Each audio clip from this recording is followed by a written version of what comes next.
Welcome back to another episode of Hamlet at Bardfest 2019, the podcast. This is our fourth episode, so I guess we're really a thing now. I'm your host and the director of Hamlet, Doug Powers. We're going to devote this episode to the process of adapting the script, and we're calling it Words, Words, Words.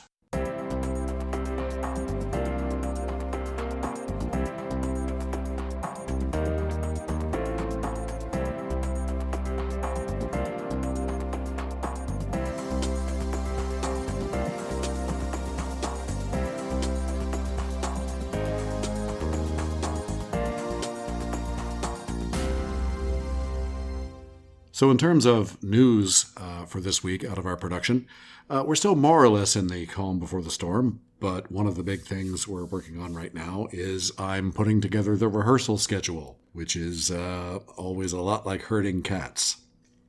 I completed this past week my rapier and dagger class, which again doesn't have any direct bearing on the show, but it was fun. And hopefully out of it, I can at least have somewhat intelligent conversations as the fight choreographer and the actors and I collaborate to develop the combat within the show. But mostly it was just because it was fun. In other Shakespeare news around town, the Bardfest promo poster designs that I mentioned last week are out. So you can go to @IndieBardfest on Facebook to see them. And during the Fringe Festival coming up in August, you can look for the posters to be displayed along Mass Ave. Also, Garfield Shakespeare Company's As You Like It has entered its rehearsal process.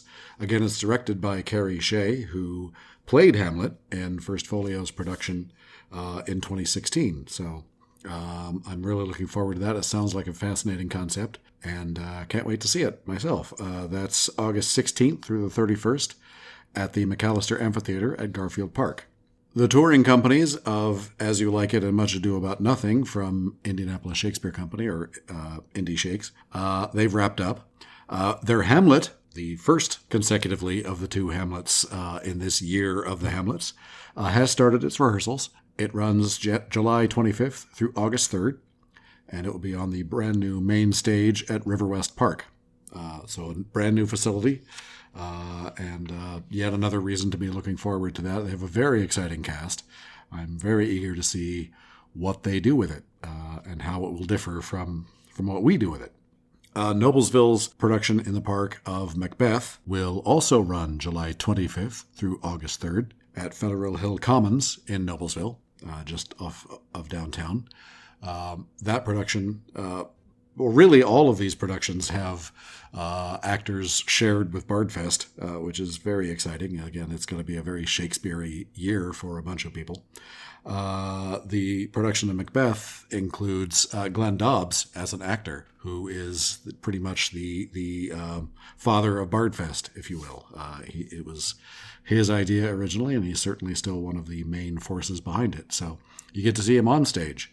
If you check out Noblesville's Macbeth. And again, if I'm missing any productions of Shakespeare around town in the coming months, let me know. Drop me a line, and I will make sure to get that announcement onto the show in an upcoming episode. So moving on now to the odd word of the week. The word for this week is clepe, C-L-E-P-E, clepe.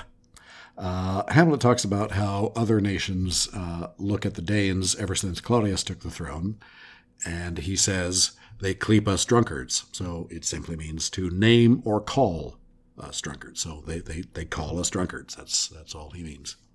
For our underplayed Hamlet moment of the week, I've got another one of those. And of course, these are always subject to directorial and actor preference and decision, but, artistic opinions, everybody's got one, and they're always subjective. No matter how much of an expert one may be, your artistic opinion is always subjective, and these are just mine. So, hey, you might disagree. However, in Act 1, Scene 2, Gertrude is trying to reinforce Claudius's admonition to Hamlet to get beyond his grief over his father. It's been all of 2 months. After all, come on, man. She's speaking of the universality of death, and she says to him, "Thou know'st 'tis common." And he responds, "Aye, madam, it is common." Now, in Shakespeare's time, common, in addition to meaning, frequently present or ubiquitous, it also meant sexually common, promiscuous in a highly unsavory way. So even though Hamlet is answering her on the surface, there's also the double meaning, which, of course, Shakespeare loved. He is accusing her of being sexually common by remarrying Claudius as quickly as she did. So he's giving his own mother, who is also the queen, a withering sexual insult right in the middle of the court, which is, in my opinion, should be kind of a big moment. And in a lot of versions, it just seems like they just pass right over the double meaning, and she goes immediately on with, "If it be, why seems it so particular with thee?"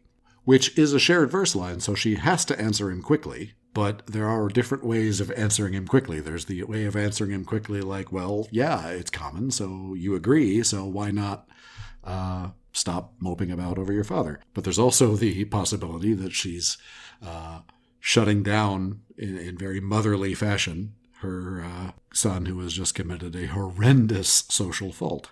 But I think it's a very significant moment because it establishes right away the tension between Hamlet and the fact that Gertrude is still a sexual being and in a relationship. Agreed, as I said before, maybe her brother-in-law is not the best choice, but to everyone else it would be reasonable that she would remarry at some point. Again, maybe somebody else and maybe not so quickly, but at some point. But to Hamlet, it's just a horrible, horrible fault for her to even have remarried anyone, especially his uncle, and especially so quickly. So I think that's a very significant moment when he says to her, he calls her common in the court. So that's our underplayed moment of the week. So moving on now to our process of adapting the script. Now, it would have been easy to just pick up one of the published editions and say, yep, this is our script, and just go with that. So why would we adapt it ourselves, or why adapt it myself? In part because this allows me to craft it the way that I want it, to tell the story as I want to tell it. And also, I don't want to portray someone else's work of adaptation as my own. I could just take, I liked this film version, let's just do what they did. But I don't want to do that either.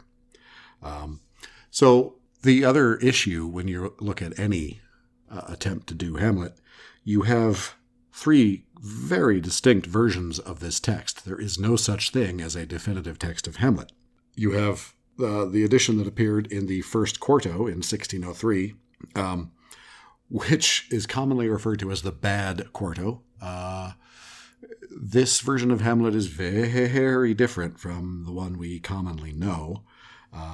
It's not necessarily bad. It has some...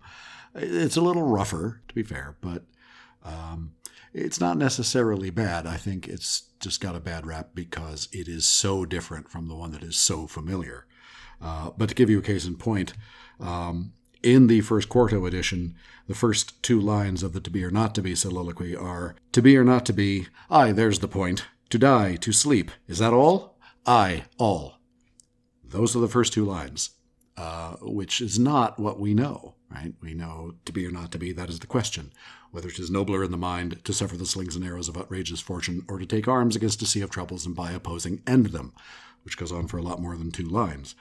The whole thing is significantly shorter than what we're familiar with, and that speech is also quite a bit shorter.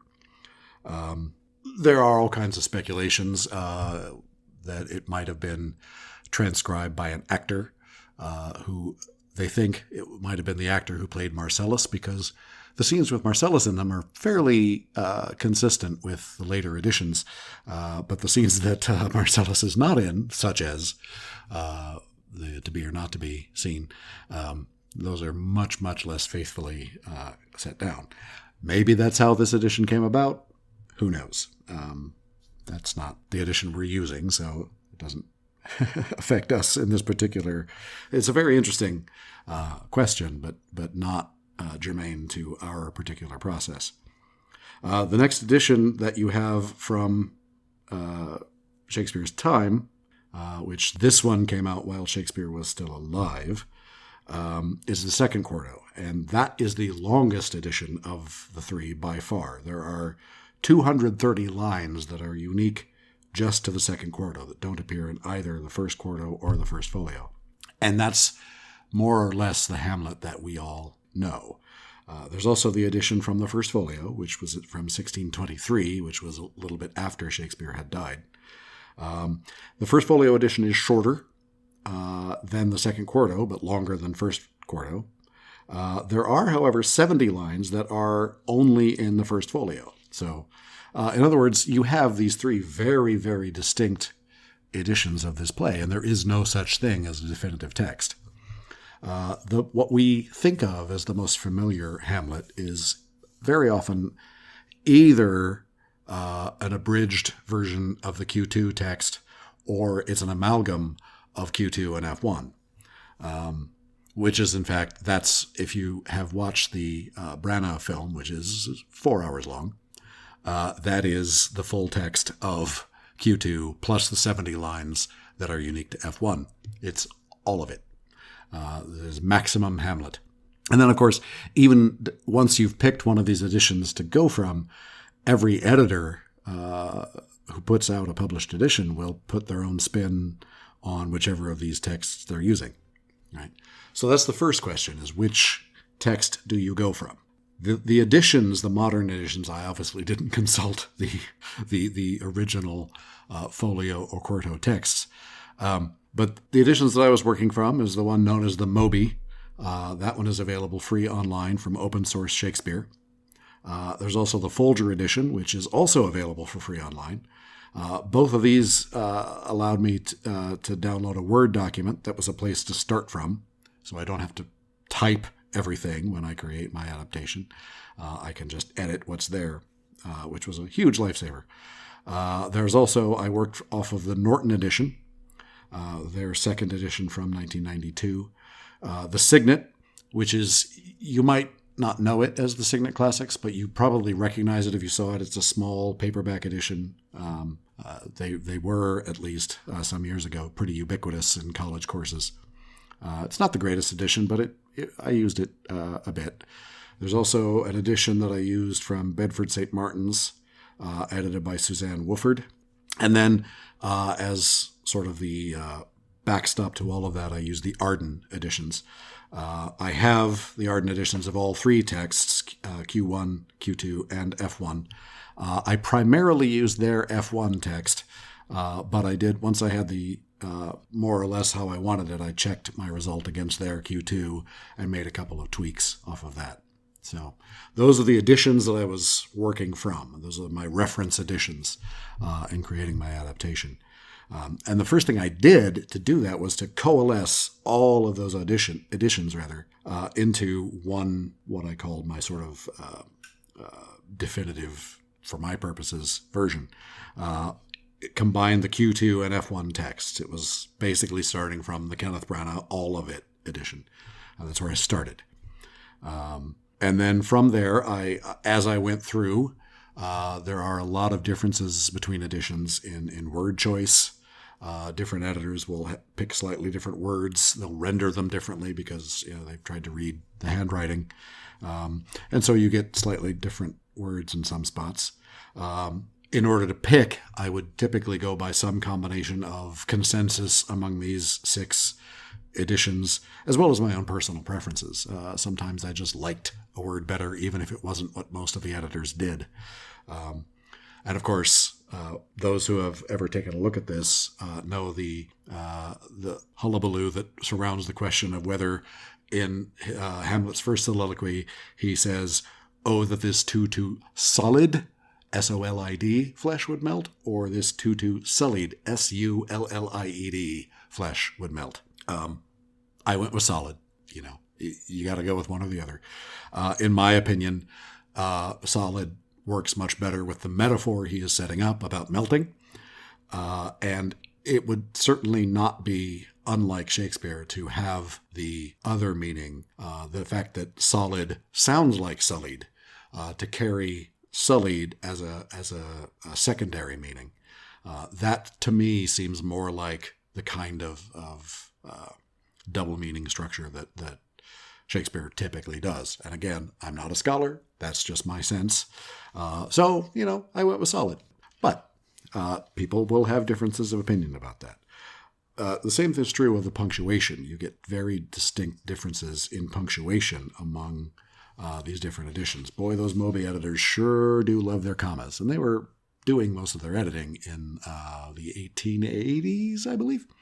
So to me, that edition strikes me very much as something that was created by scholars, not by dramatists. And since my main concern is as a dramatist rather than as a scholar, my rule in deciding among the various punctuations that I had to pick from was what makes the line clearest and what is the easiest to say for a human actor who actually has to utter that line on stage. So making those choices among word choice and making those choices with punctuation and amalgamating all 6 of those editions into one massive combination of Q2 and F1 with the 230 lines that are unique to Q2 and the 70 lines that are unique to F1 all together to start from there. And then from there, I went about the process of shortening.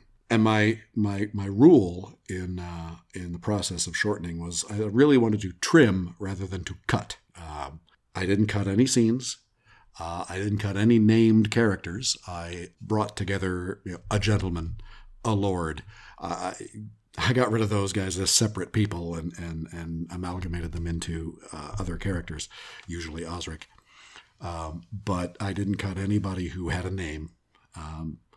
And so everybody's there for the most part. I had a runtime in mind that I wanted to do. And using my previous experience with Merchant as a guide, because I followed a very similar process, although a much simpler process, because Merchant is shorter to begin with adapting Merchant of Venice last year. But since I had the same format that I put the document into, and I also knew my runtime for Merchant, I could have a pretty rough guess based on page count of approximately what my runtime was going to be, or more precisely, what page count I needed to get to the runtime I wanted. So the goal, trim some of the descriptions, some of the details, while preserving the beauty of the language and preserving as much of the story as possible. I really didn't want to gut out entire scenes. I wanted to keep as much of the story as I could. In some cases, I pretty deliberately trimmed some lines that are quite familiar and left in other lines that are much less familiar, but I really like them. And partly that was to give the audience sort of a deeper dive into Hamlet, so they're hearing things that they might not have heard very often, unless they've watched the Branagh film a lot. And also just to sort of keep the audience on their toes, because it's a challenge when you have a script that's this familiar and everybody knows it so well that if you occasionally don't hear something you're expecting to hearing or hear something you weren't expecting to hear, it keeps, I think, or I hope at least, it'll keep the audience engaged in what is actually being said on stage, not running it alongside the actors in their mind. I left the soliloquies alone as I was adapting because, in my opinion, if anybody is going to trim those, it should be the actor playing Hamlet. So I've left that to Brian. If he wants to trim them, he hasn't wanted to do so yet, but the process is yet young. He might decide later to trim a line here or there, but I think he should be the main person to do that because he's the one who actually has to say it. And also, we discussed a couple of episodes ago the themes that we want to bring out, and of course that was a big guide in deciding what to include and what to leave out. For example, it was very important to me to leave in Fortinbras because he's a major factor, or actually, now that we have our cast, she is a major factor in the story, and I want to leave in everything that makes Fortinbras not just an afterthought, but a proper, genuine threat to Denmark. And so I wanted to leave in enough length to get a full-ish representation of the story and allow the ebb and flow of the pace, but to take it down considerably from the full 4 hours. Again, my goal runtime is about 2:45, so that with the 15-minute intermission, we're going to come in right at 3 hours, which is still a bit long for a lot of plays, but hey, a lot of you sat through Avengers Endgame. You can do this. And at least, in Avengers Endgame, you didn't get an intermission. So you can do this. The other part of the process was collaboration, because if I'm going to do this, I think I'd be a fool not to involve Brian very strongly in this process if he's the actor playing Hamlet. So he took a pass at trimming the script, and I took a pass at trimming the script, and we compared notes. And a lot of places we agreed. Some of his things that he had trimmed, I left in because I really liked them, or I have a particular storytelling reason why I want to leave them in. But a lot of things he included or excluded, I looked at and was like, yes, you're right, that's better. And that's what made it into the final script. His inclusions and exclusions rather than mine. Sometimes he had much better ideas about how to keep the flow of certain scenes going. When Hamlet might have had a particularly long speech, not a soliloquy, but just a long speech, one of his tangents that Hamlet is wont to go off on. And I didn't want to include all of it, but I also did want to preserve the meter, and I wanted to preserve the sense of it. And there were a couple of places where Brian had much better ideas than mine about how to make that flow. Notably, and most recently, in Act 1, Scene 5, right before Hamlet sees the ghost, there's a bit that I was really struggling with.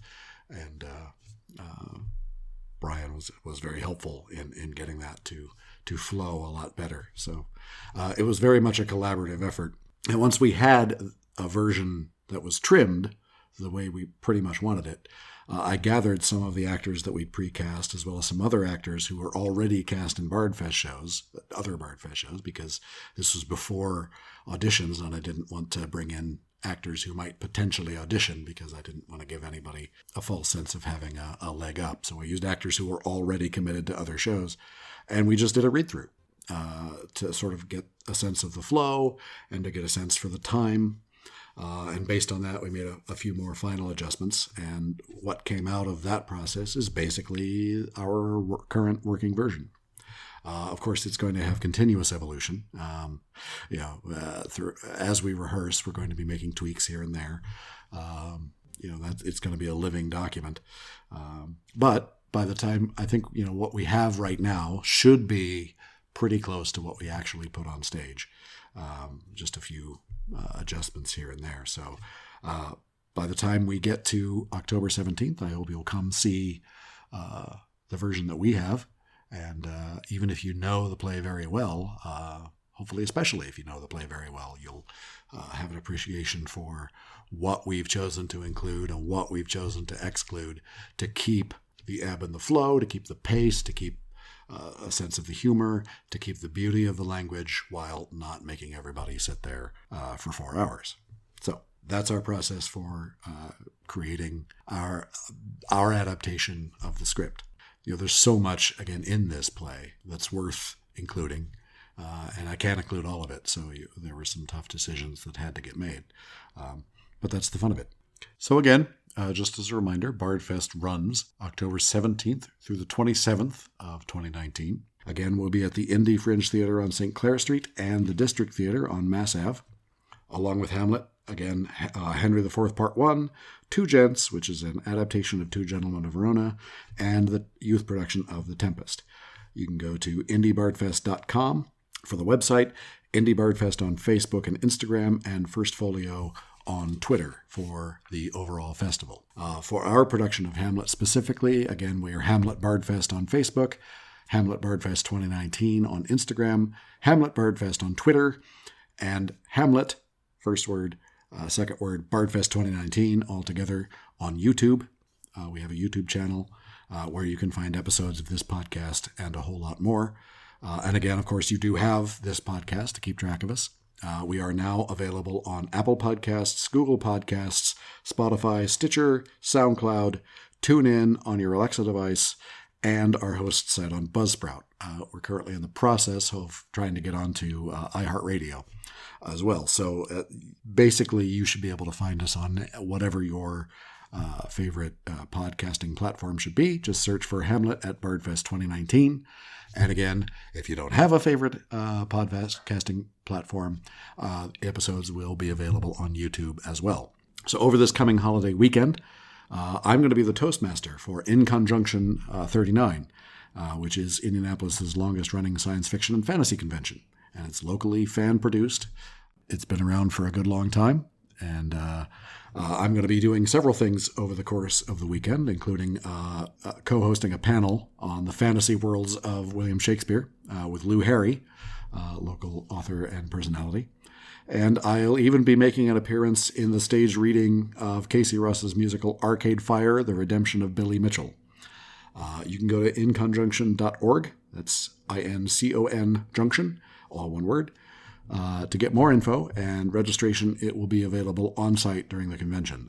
Advanced registration has ended, but you can still show up and get a convention or a one-day pass. So come on by, say hello. Anyway, thanks for listening again, as always, and hopefully we'll see you this weekend, and we will be hearing from you next week.